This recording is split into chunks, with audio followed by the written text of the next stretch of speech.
Happy Monday! Oh my goodness, you survived the weekend, and here we are. I am so glad that you are taking time out of your schedule to join me today. It was a great weekend. Uh, got a chance to work on my tan a little bit.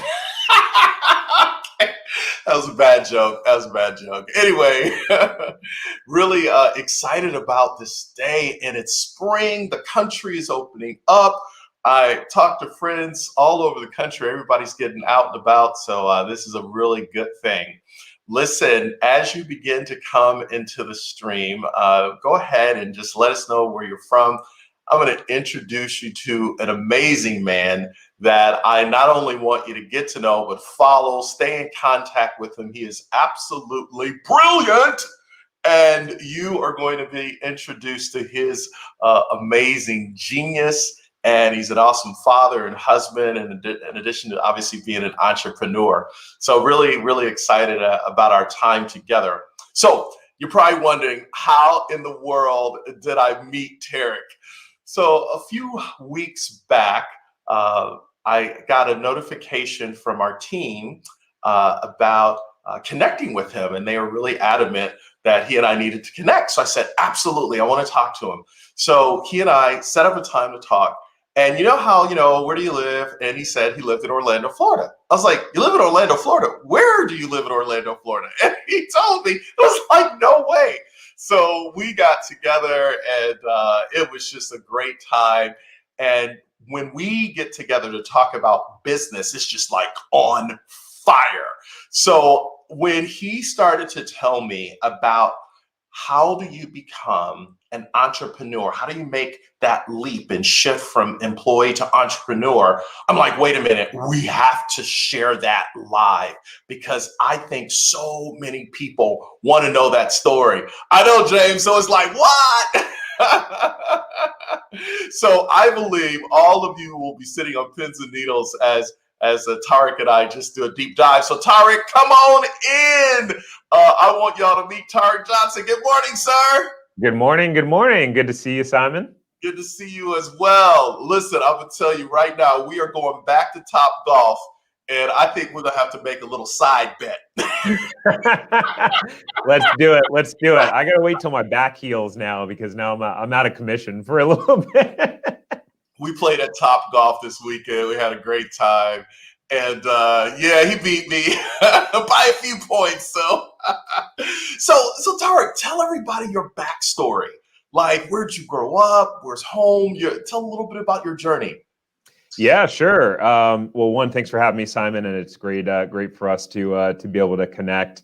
So yeah, I actually started to grow up in New York. All of my family was in the New York area, and when I was about 10 or 11. What part of New York? Queens. Queens. All right. Queens. Yep. Okay. So I still remember the elementary school I went to, which was PS 138, because in New York they number the schools. And my dad worked for the federal government, and we wound up moving down to Virginia. And at the time, being a 10-year-old or 11-year-old, when my parents said we were moving to Virginia, I thought, is everyone going to be riding horses down there? I mean, I just didn't. When you're a kid, you just have this image of what something is like. Yep. And so we moved down to Virginia, and that's pretty much where I grew up, in Northern Virginia, Manassas, Woodbridge area, which is about 30 miles south of DC. Okay. And then I wind up traveling a lot for work. I wind up getting a speaking opportunity for Tony Robbins. So I spent a year traveling all over the country for Tony Robbins, doing about 250, 300 workshops in companies, which is how I wind up meeting my wife. And we met at the conference in Orlando, and now we live in Orlando. So Orlando's a special place. That's how you and I wind up connecting, talking about it. So that's kind of a little bit about my background. And I wind up getting my investment licenses when I was 19 years old. So when I was 19 years old, I got my Series 6 and 63. And then I continued I know, crazy. Wow. Yeah. And so you loved the investment world. What did you do in the investment world besides being an advisor?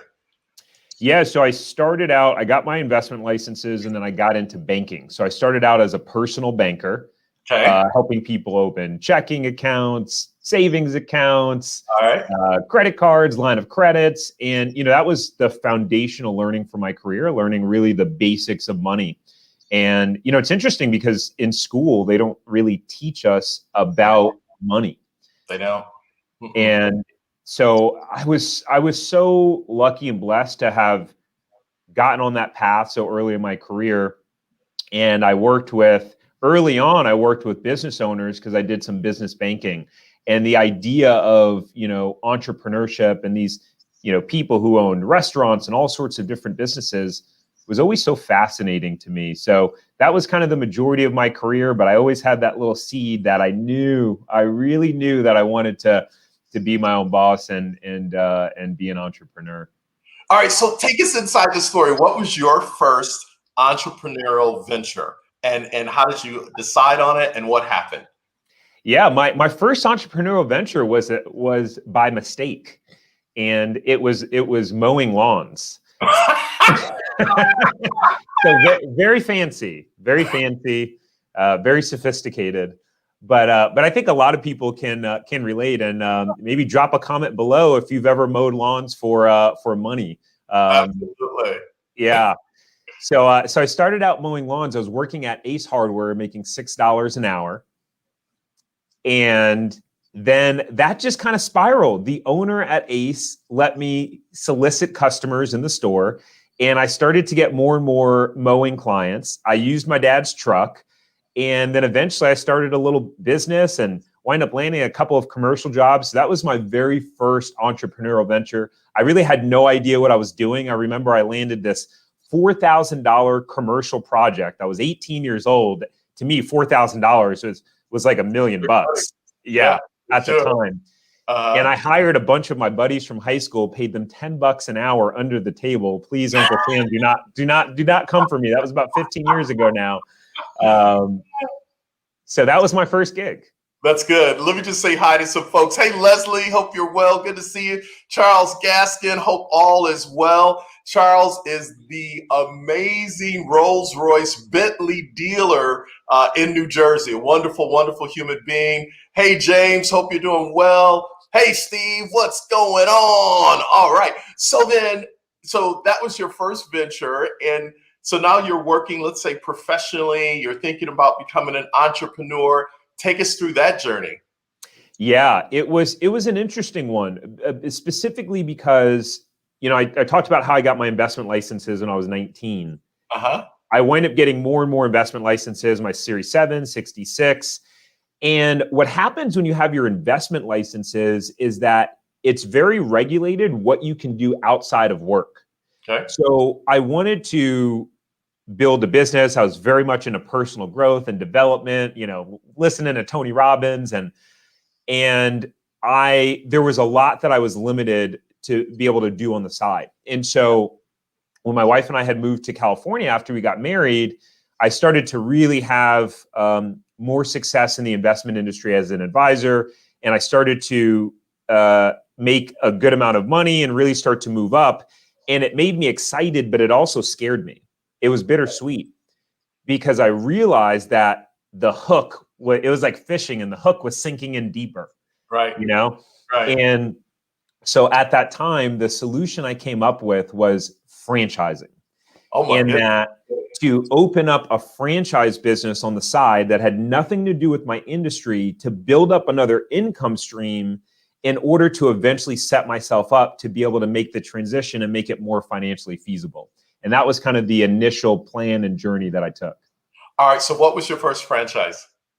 So the first franchise was a franchise called Robex Fresh Juice and Smoothies. So it's juice smoothies, acai bowls.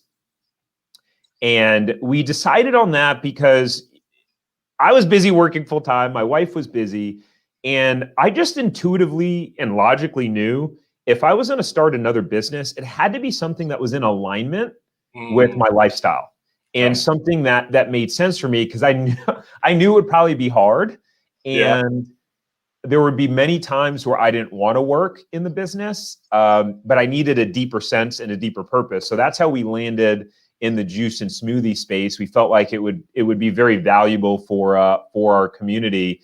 And we started with probably the hardest situation, which is opening up a brand new store in a brand new shopping center that had not been built yet. So I got to learn from probably one of the most toughest situations in opening up a franchise. So Steve has a question. Did you use a business plan when you created this first franchise or decided to buy a franchise? I did. Yeah, we did. Here's the great thing about opening a franchise or owning a franchise is that you have a system. And so one of the requirements from the franchisor is basically corporate. They're the one that is the brand. One of their requirements was you have to submit a business plan, you have to submit a site analysis, but they take care of about half of it, because in thinking of who's your target customer, what's your competitive advantage, they already had those things. So I did have a business plan, and it was very helpful. But I think, people, when they're making the transition, they should set a timer for their business plan, do it in 90 minutes, and then get going. I think you and I talked about this, Simon, right? That's true, because one of the things we've come to realize is you may start the plan, but the plan is going to morph. It's going to become something else because you're responding and reacting to the marketplace and to the customer demand. So yeah, totally.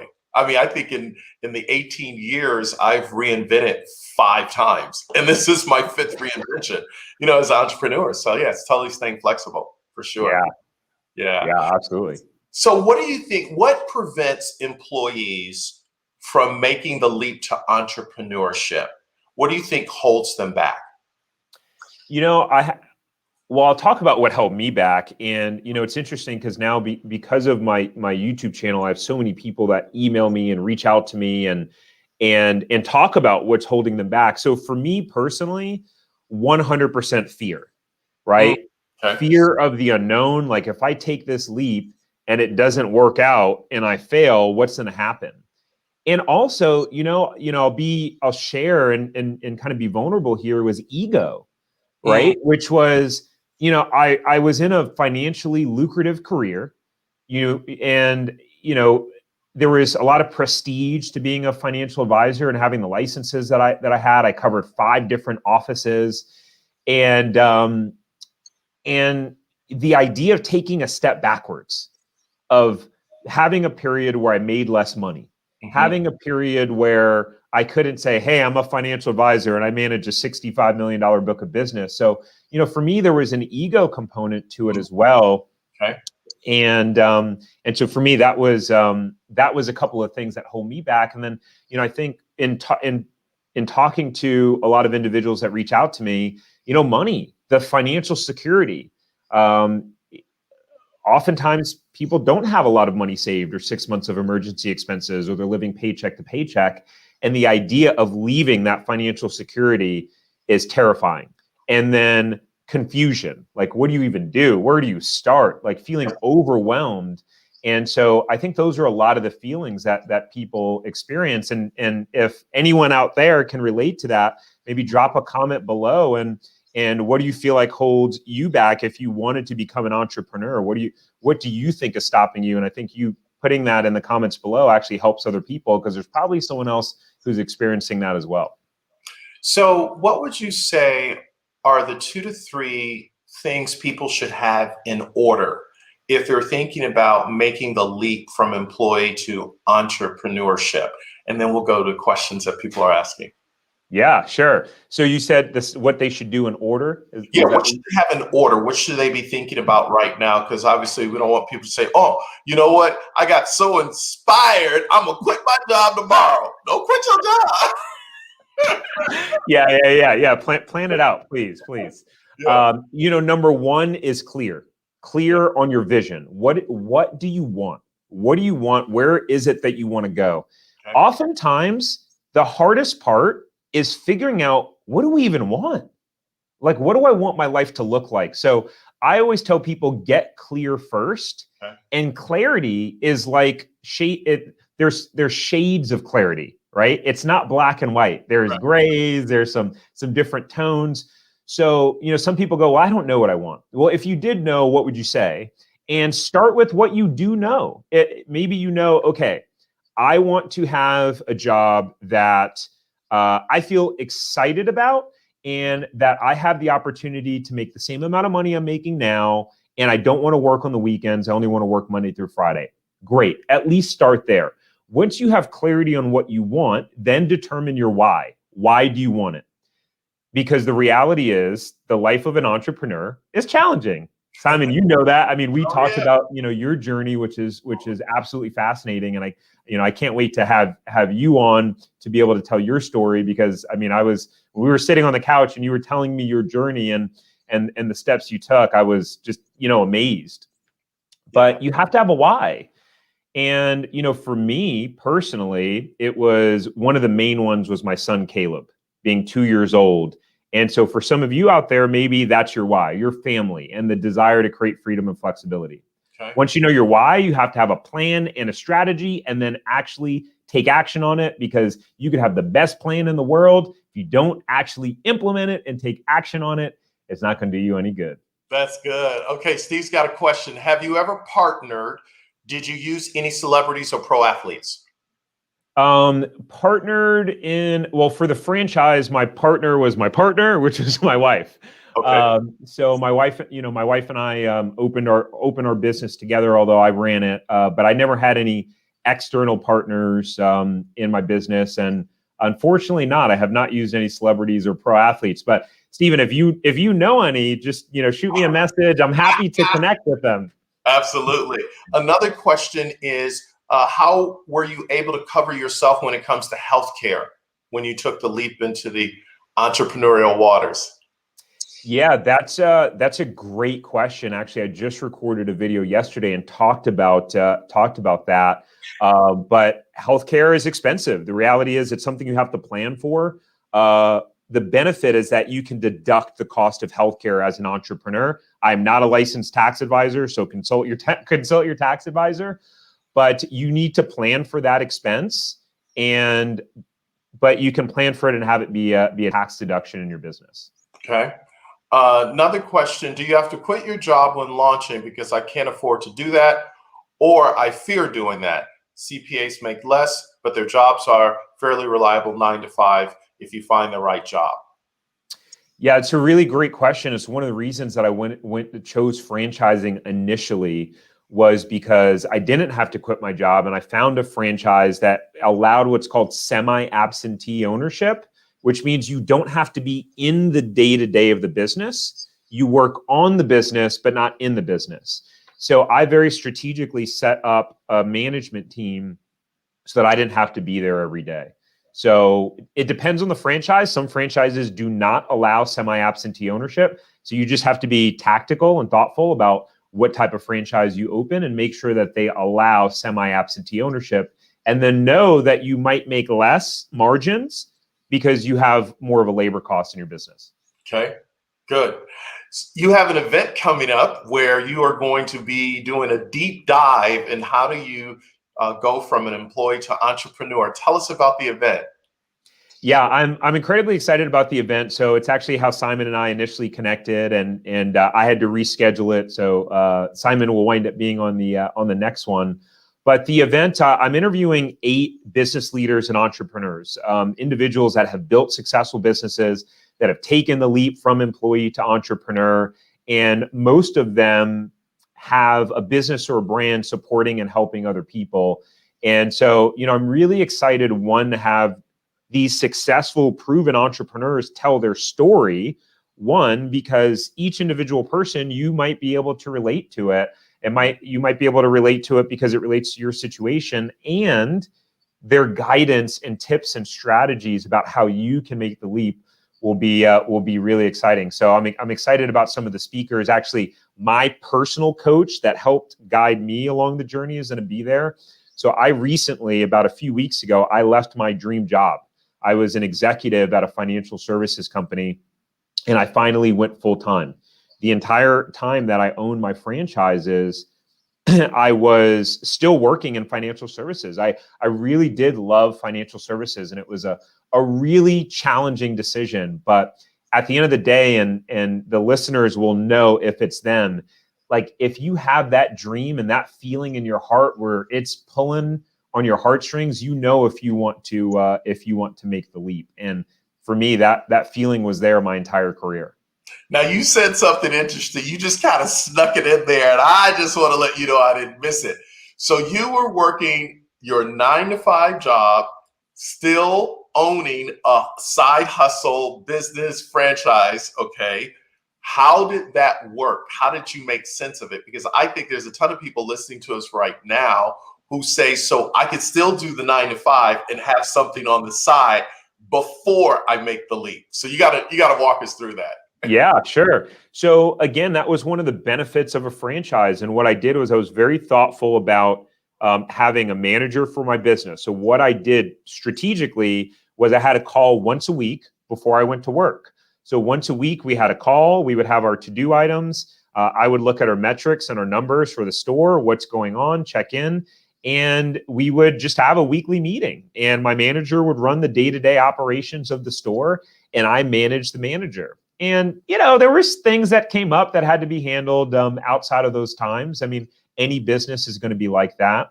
But what I did was to actually make the leap. I was very intentional and thoughtful when I made the commitment and said, okay, I want to set a deadline. Because I think for some of you guys listening, if you do want to make the leap, set a target goal, right? Because what you set a timeline to, you'll wind up working to. If you don't have a timeline, you're just going to probably wander and never actually force yourself to take the actions.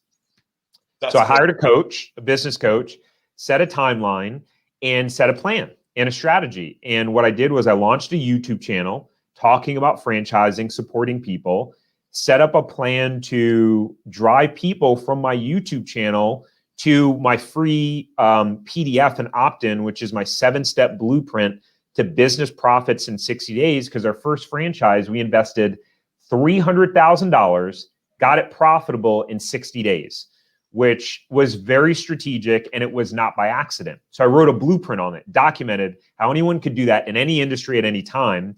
And so I drove people to that, set up a coaching program to coach people who want to get into franchising or who wanted to go from employee to entrepreneur. And then I was able to build up an income stream through that and then make the transition between my franchise locations income, my coaching income, and then there we go. Wow. All right. So Steve said he does have a athlete celebrity endorsement or person he's connected with, and it's Robert Griffin III. All right. Ooh, okay. Charles said something really good here. Full-time on your job, but part-time on your future until you make the leap. That's like a joy bomb. Boom. Yeah. Right? That's good. That's so good. And then Steve said here, I've had CEOs decline so far. I'm searching for preferably a doctor with spare time, healthcare related tech startup that involves manufacturing. Okay. Interesting. Any ideas or suggestions on how he can partner or find someone to really link up with? Any thoughts? Yeah, I think, you have to, without knowing your situation, you have to be very, very clear on who you're searching for and be relentless. I mean, that's the one thing that I've learned the hard way through business is sometimes the first, second, third, fourth, or fifth time doesn't work. I mean, there are times in our franchises where we actually just dealt with this at one of my stores where we got down to like 5 staff, and fully staffed we're at 10 or 11. And, our store manager and myself were hustling to figure out how to bring people on to make sure that our location is fully staffed up. So, I think whatever challenge you're dealing with, just know that it's normal. And if you're trying to find someone to partner with, just keep there and be relentless about it. Because a lot of times the 4th, 5th, or even 6th time doesn't work. And it's just your commitment and tenacity to get the result. That's good. A couple more questions, and tell everyone just once again before I ask the questions, when is the event and how can they register for it? Yeah, sure. So the event is April 14th. So it's this Wednesday. Starts at 11 a.m. Eastern time to 5:30 Eastern time. So you can stay for the whole thing. You can come and pop in as you go. It's going to be live. You're going to have the opportunity to ask the speakers and individuals that I'm interviewing questions live. And you can go to dreamlifemastery.com to register for the event. Again, it's totally free. It's a virtual event, dreamlifemastery.com. All right. So there's a person listening to us right now, and they are an employee. They aspire to be an entrepreneur. How can they maximize where they are right now before they take the leap? Yeah, absolutely. You know, the first way to do it is to utilize the skill sets that you have currently in your job. So my belief is that you got to get free first, and it doesn't have to be something that you're passionate about to get free.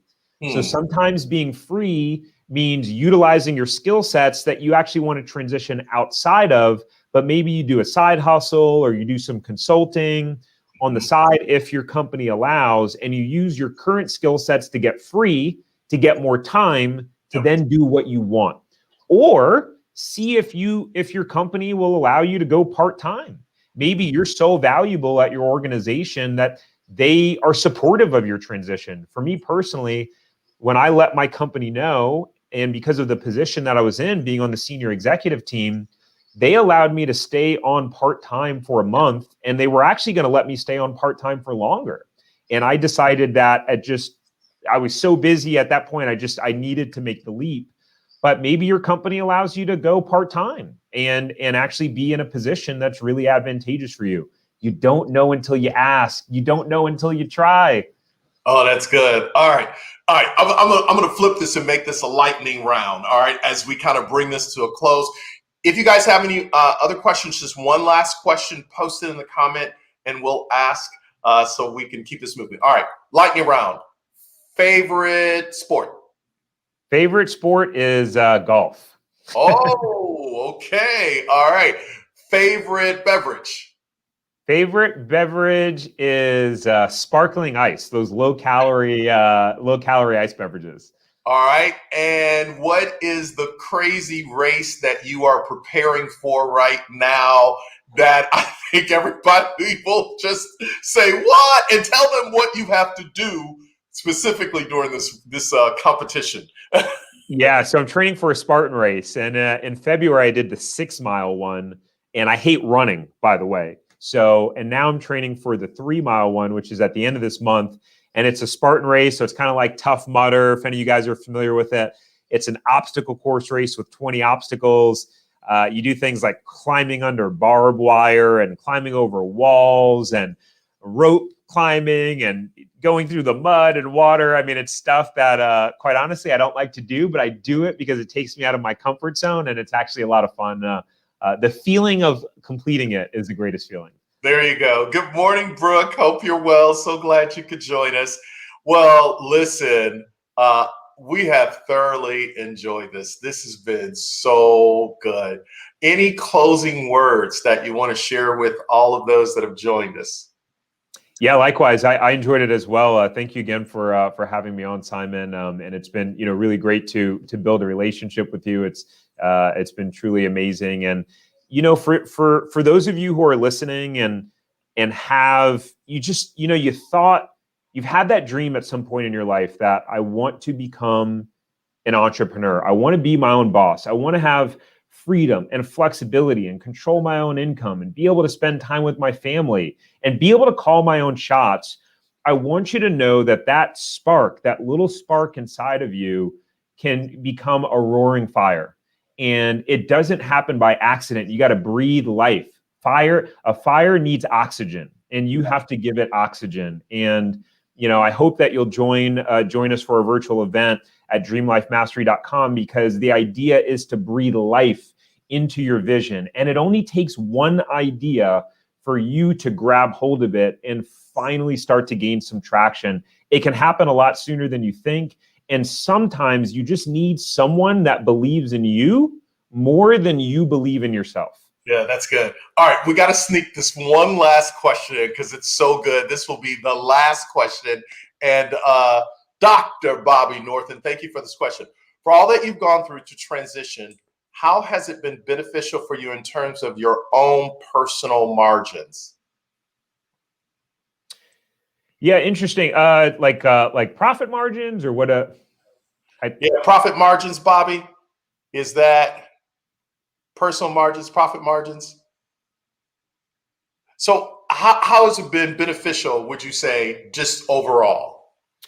Yeah, well, what I'll say is just, being able to, although I'm working more, being able to work on my terms, right? I mean, one of the things was our son just enrolled in school, and my wife and I were able to drive him. He's 2 years old, little Caleb, God bless him, and we were able to take him to school together, and that was amazing, and that was such a good feeling to be able to drop him off his first day of school and spend that time with him, and know that right now, if I needed to go home and go spend time with Caleb, that I can do that. So for me, a lot of it's the personal fulfillment, because overall, I'm blessed, and my wife and I are blessed to be in an overall really strong financial situation. But I can tell you, the money has not been bad either, and the ramp up has been exciting. So it's really fun to be able to determine how much you make and to be able to control that. The great thing about entrepreneurship is you can make as little or as much as you choose and you decide. So if you want to work 12 hours a day and hustle and build a $500,000 a year income or $1 million a year income, you can do that. If you only want to make $100,000 or $50,000 a year and enjoy more freedom and flexibility and quality of life with your family, you can do that too. You are absolutely brilliant, sir. Tariq Johnson, you rock. Steve said Paw Patrol. I will say just a funny little story. So I'm at the house with Tariq, and we're just connecting, and Luca and Buddy, I mean the dogs, right? They just greeted me. So I know at some time in the future I probably will be on Paw Patrol. Oh yeah, they were trying to get their Simon kisses in. I think they succeeded. I tell you, and here's the crazy thing. I've never owned a dog before. So I didn't tell you that. So to have them just receive me so willingly. They say that dogs are the truest test of a character of a person. So if you're accepted by the dog, you're really in. So that's how I knew you were the real deal. And I'm not a dog person. That's funny. Listen, everybody, you see it on the screen. Dream Life Mastery. Hey, Megan, let's put that back up. Dream Life Mastery. I want to make sure you go check it out. It's going to be a phenomenal experience. You're going to hear from these amazing guests that he has brought together. And I just really think it'll be a valuable time. So everybody, thank you so much. David Williams says thank you. Bobby says thank you. Brooke, thank you so much for joining us. Glad you were here today. All right, everybody have a wonderful Monday.